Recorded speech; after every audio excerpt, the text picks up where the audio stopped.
Hello, everyone, and welcome to Grand Rounds. I'm Dr. Brett Wyrick. I'm the Deputy Federal Air Surgeon. I'm here on behalf of Dr. Susan Northrup, who sends her greetings and best wishes today. We've got a packed agenda for you tonight, and as all of you are aware, we've gone to the Login.gov, and many of the AMEs are calling in and say, "Hey, why did the FAA do this? Why is AMCD doing this? What's going on?" And the simple fact of the matter is, this is a whole of United States government effort. Now, Login.gov is designed to provide a secure pathway for all citizens so that they won't have to use multiple passwords across multiple domains. We know that it is somewhat difficult to get started the first time, but once you get rolling with it, it'll be good. So, and we are planning on giving you a little bit of an oversight and some insight on how to do Login.gov for those of you that have not had the success with it yet. And also, we're going to do a couple of case presentations tonight that I think you'll find fascinating. And I want to thank each and every one of you for being here. Thank you for your service as an aviation medical examiner. Thank you for participating in aviation safety. And with that, let me turn it back over to the staff. Go ahead, Dr. King and Christy. Okay, so remember that the session is recorded. We will not be showing participants in the recording, but it is recorded. It will be available later on YouTube where the rest of the grand rounds are all posted, and you can access it through that tiny URL there, or you can search YouTube or search it through a web browser and do FAA AME grand rounds. The session will be locked after 10 minutes. If you get dropped, you may not be able to rejoin. The chat and the cameras are disabled, so you will not be able to turn your camera on or use the chat. However, we do ask that you use the Q&A button at the bottom of the Zoom screen, and then you'll be able to put your questions in there, and our answers to you are recorded directly under that answer, and it's much easier to track for us. And we do offer CME for this session, so we ask all of our speakers to sign a disclosure that they do not have any prohibited relationships to disclose, and we do not have any relevant disclosures for tonight. So you must have your full first and last name displayed on the Zoom screen in order to be eligible for that CME. And if you are watching this recording on YouTube, we do not give CME credit for watching the recording. You can scan this QR code from your cell phone camera, or you can write down this link. We will put the link in the chat later also, but you can use that QR code to go to a survey, and that's where you're going to request the CME. Do not send us an email to any of the email addresses that you've been sending to the first few months. This is the only way to request CME now. And we do change that code monthly, so don't save this and think that you can use this the next time also. All right, here's the overview for today. As Dr. Wyrick said, we're going to cover Login.gov and the case presentations. So now, Jana, thank you very much. Sorry about that. Oh, that's okay. Thank you. Appreciate it. I am going to turn my video off. I hear I've kind of got a spotty connection, so I just wanted to say hello and then dive right in. I actually want to start with thank you very much for your patience. We are having some success. We still have had more than 1,700 logins to AMCS on yesterday. So we know people are making it in, but we also know that some people are having a lot of trouble. So we wanted to give you a little bit more information and hopefully help guide you through a little bit. So here we go. Next slide, please. Okay, one more. So I thought it might be helpful to give a little bit of background, because even getting set up, even when you are successful, sometimes it feels like you're going a little bit in a circle. So I kind of wanted to help explain what's actually happening. Basically, the FAA and the larger government really is moving towards Login.gov. The FAA has just made this move to require that we start using Login.gov to perform just the multi-factor authentication of our users. So basically just to verify you are who you say you are. And one thing I think that has become clear, especially after the rollout, is you might have already had a Login.gov account, but different agencies use different authentication, and we are actually at a higher level than some of the other agencies. And so that might be why you're being presented with additional identity verification, even though you may have already done so previously in Login.gov. Next slide, please. So some of the important things you need to know. Thank you very much for pre-registering. I know a lot of you did that and got set up with Login.gov, and pre-registering essentially just linked your FAA My Access account to Login.gov. But as they turned that feature on the 4th, that's when a lot of the identity verification started taking place, and so why you started seeing some new screens. So some important takeaways from the feedback we're getting from users, maybe some clarification that needs to be made, is that you still need to go specifically directly to our AMCS and DMS applications to connect. You cannot go directly to login.gov and link out to our FAA pages. And I know some agencies allow that, but there are a lot of applications, as you're probably aware, under the FAA My Access umbrella. So that's why we don't have a link out directly from login. And it will still be important that you still go to the same web address, connect to those home pages, and then follow the screen prompts and the instructions on the screen as you're moving through that process. There's a lot of text. There's a lot of verbiage. Like I said, sometimes it feels like you're doing some things a little redundantly, but you kind of have to follow those instructions very explicitly.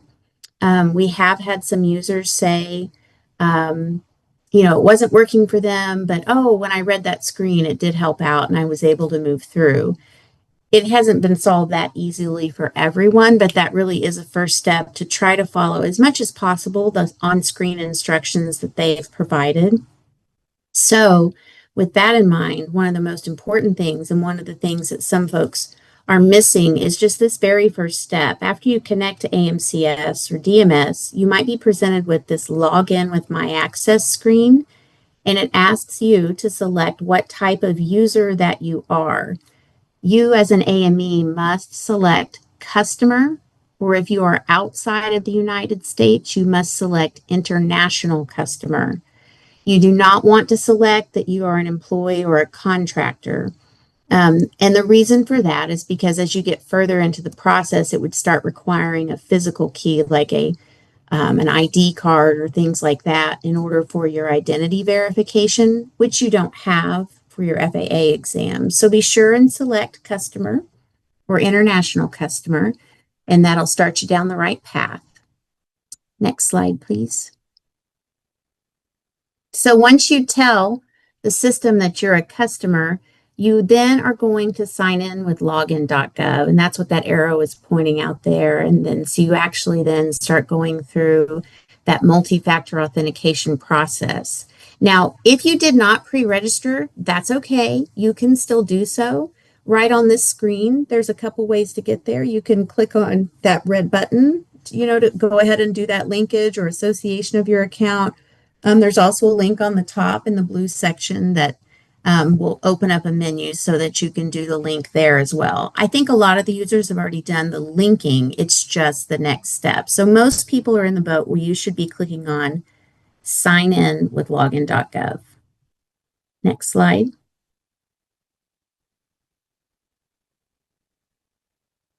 So now we're getting to probably what's been the trickiest part for a lot of people. So this is the part where we've gotten some feedback and tips from users who have been successful, and we thought we might want to pass some of these along to you now. Some users have done this successfully online. Others have only succeeded by getting an in-person identification at the post office. Probably not what you want to have to do, but they do offer an in-person option to do that as well. So some general tips when you're doing that electronic ID verification, you're basically going to be instructed to take a selfie and also to take a picture of your driver's license. And I think there's a couple other forms of ID that it may accept. But some real important tips for getting it to know who you are. Of course, the image needs to be clear, but kind of some other things you may not think about is you really need to be standing in front of a very plain background. You don't want texture or wallpaper or furniture behind you because that stuff in the background can kind of play with that facial recognition. Be sure there aren't shadows. If you have, say, a scarf on, consider taking that scarf off, things like that, because all of that extra around your face can throw off the facial recognition. Make sure that you're well lit. In my own personal experience, I went to renew my driver's license once, and from one time to the next, it did not recognize me because I was smiling in one photo and I was not smiling in the next one. So you might even go as far as to make sure that your facial expression is the same in your selfie and also in your license so that it electronically can recognize who you are. If none of that works, Login.gov does offer in-person identity verification via the post office. But you will want to read through the instructions on the screen in order to do that because you need to take some things with you to the post office. I think they send you like a barcode and you're able to take that to the post office and then get your identity verified in person. Now, an additional note for our international users, your process for identity verification is also a little bit different. At this time, Login.gov does not offer identity verification for people outside of the United States. They plan to do so in the future, but for now, you will need to follow the links that will continue to allow you to verify your identity through My Access. Next slide, please. So there is some help information available. They actually have quite a bit of help information on the Login.gov site. It's pretty well organized. There's lots of ways to go in and go into very specific topics. I put some of the ones on here. The one at the top, login.gov/help, has all the topics. You know, do you have questions about your password? Do you have questions about your authentication method? Do you have questions about your ID verification? And that's actually the link below as well as the overview for identity verification. So be sure and check out those resources. They do have help screens, contact screens, and so on and so forth. Now, I will tell you that we have had some people who have really run into some difficulty, and we are working with the FAA's IT department to see if we have any other options for those people. So please bear with us. I'm going to show you this next slide because this is probably the most important one. Other than following the directions on the screen, the next slide will give you the technical support line. So these are the same folks who help you with AMCS. Please bear with us. We are learning some of these intricacies as we go. Are we able to show the next slide, please? There, thank you. So you can contact AMCS technical support at amcssupport@faa.gov. You can also reach them by phone. Now, I will tell you, they are slammed right now, and we have gotten additional folks, additional resources to help us as much as possible. You might see my name on some of those emails. I'm trying to clear out that email inbox while they're taking calls, and we got a couple other folks on the phone as well. So please be patient. We will get to you. Keep trying, and thank you so much for your patience with us, and we'll get there together. And once we get there, it will be better. It's just, it's taken kind of a long road for some. So thank you very much for your time. And I'll be going to the Q&A to answer a few questions there. And then I'll probably break off and just do some of those as a typed message as well. Well, hello, I am Michelle Milner. I'm one of the newer flight surgeons. I hit my 1-year anniversary in July. If you call on Thursdays, I'm probably the person you'll talk to for the pod calls. Just wanted to go over a couple of cases, and please, I encourage you to ask questions or put your feedback in. Feel free to pontificate. This is a group effort, okay? So first, we're going to talk about colitis. And that covers obviously Crohn's, IBS, IBD, and several other things. So what are our disposition options for that? We can do a warning. We could do a CACI, an AME assisted special issuance, or a special issuance. How do you find information? Honestly, if you go into the AME toolbox and you type in colitis, you're going to find many, many things. So you will have lots and lots of options. So case number one, you've got a 28-year-old, and just so you know, I kind of went into my inbox and just pulled the first two cases out of my inbox when I put these slides together. So these are true cases. If this sounds familiar to you, there's not a lot of information in them, but if it sounds familiar to you, it might be your case. We have a 28-year-old who is in for a second class, first-time airman, history of ulcerative colitis and hypertension. He sees you for the first time for a new second-class exam, and he is doing well on his Remicade infusions per the summary of his gastroenterologist, which already we're excited about because that means the gastroenterologist gave you an actual DCPN. So that is wonderful. So what do you need to know? And I'll pause for a second. I know you guys know this, but I'll give you a second to think about it. So of course you want to know, is the airman stable? Has the airman had any flares in the past couple of months, couple of years? What's kind of the progress and the progression of this person's colitis? So when you think about colitis, this is kind of how I think about every diagnosis we have. What are my options? So if we talk about giving a warning, that's going to be somebody who is completely resolved, in remission, no treatment required, no annual follow-ups. It's in the rearview mirror, so to speak. You giving us a note is going to be exactly what we need, saying it's in the rearview mirror, but give us a little more detail on that. This is somebody who doesn't have any medications going on. So this is not going to apply to our airmen. You also have the option for a CACI. This is a person who's going to be stable and no symptoms, mild symptoms, not going to interfere with flight. You want to really think about the cause of the colitis. Make sure it's Crohn's or ulcerative colitis or IBS. Make sure those kind of fall within that CACI option, and you can get to that CACI on the CACI page. I just have it bookmarked in my browser. You're going to have this airman is going to be like just one, maybe a couple of meds. Going to be very stable on those doses, and you're going to give appropriate post-dose no-fly guidance. But that person's going to be kind of yours to manage, and we appreciate that from you. The next step is going to be an AME-assisted special issuance. That's going to be somebody who's got current symptoms that are a little more complex, a little more significant. The treatments are a little more complex. There's been some recent flares, things like that. That's what you're going to kind of defer and send to us for that AME-assisted special issuance.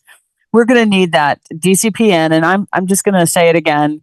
I know you guys struggle with it the same way we do, and that is the Dear FAA, Dear AME, my patient is doing fine, let him fly.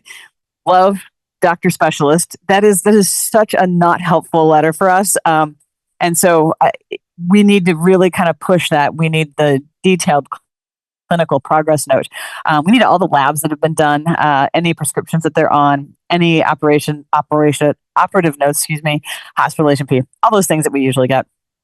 Now, just something to think about. If this person is on an SSRI for the treatment of their ulcerative colitis or their colitis, they still have to go through that SSRI process.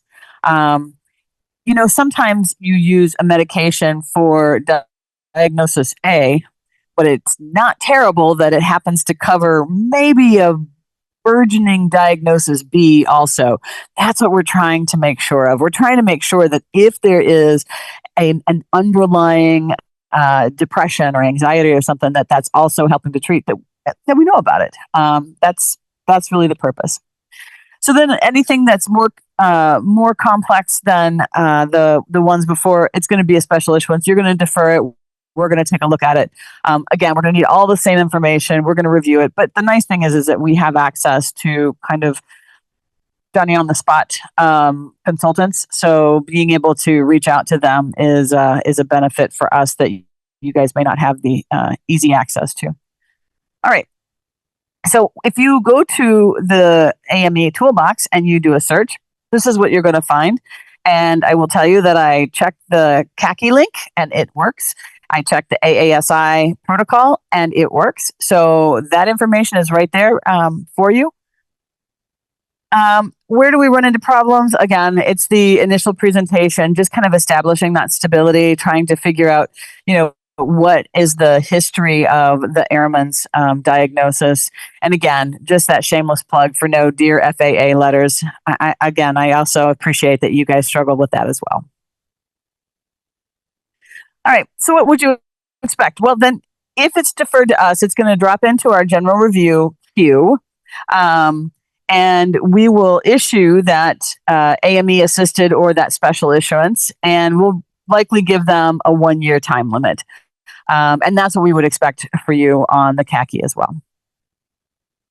So in follow-up, he sees you 2 years later, granted an AME assisted special issuance for the ulcerative colitis on Remicade. He's doing really well.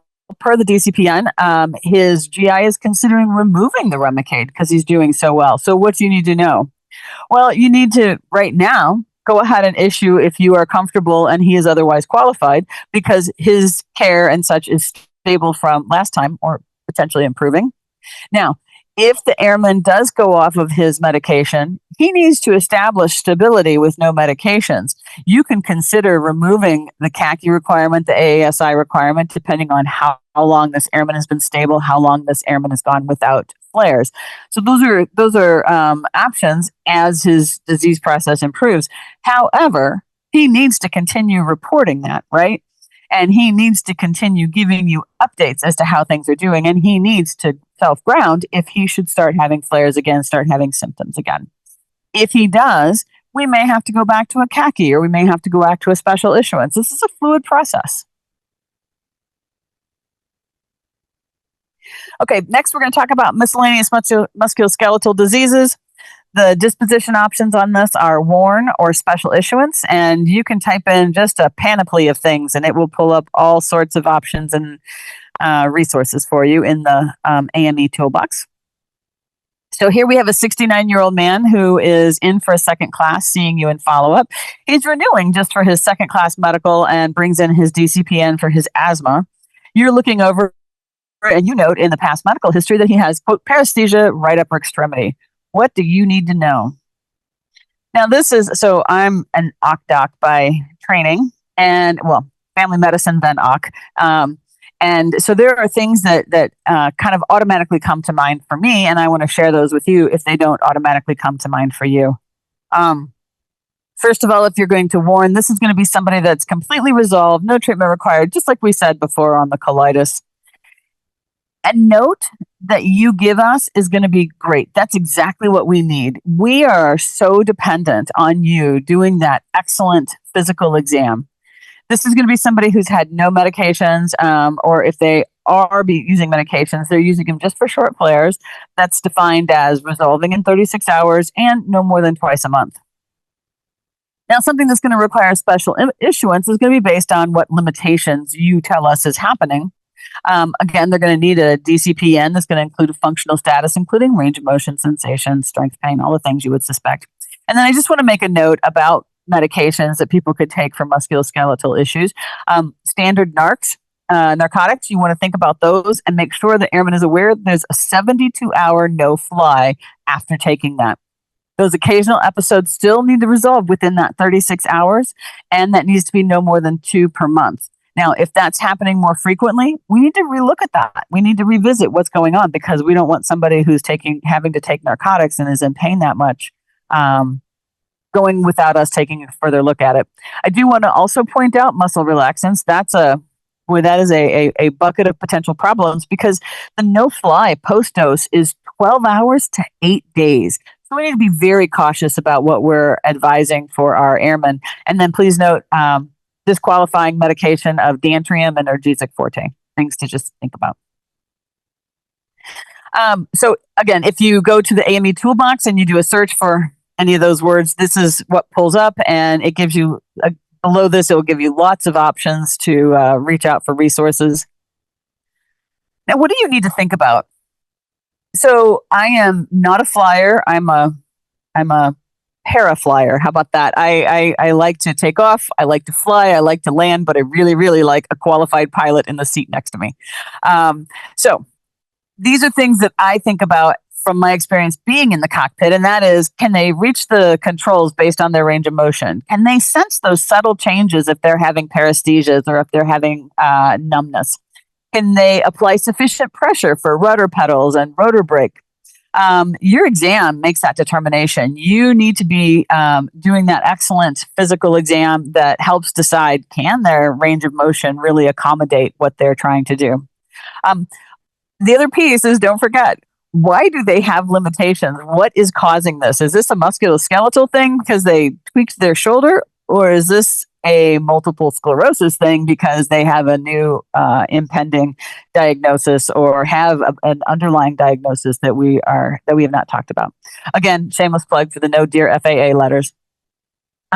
So here are things that just truth in advertising. I'm a rotorhead to start with. Anything else is just a plane. But just some things that if you are not a flyer, you may not realize. But so this guy is getting ready to grab the rotor brake. And on some helicopters, it's pretty high up. And on some helicopters, you really have to wrench that down and get those rotors to stop. So that's a lot of pressure. That's a lot of range of motion that's required.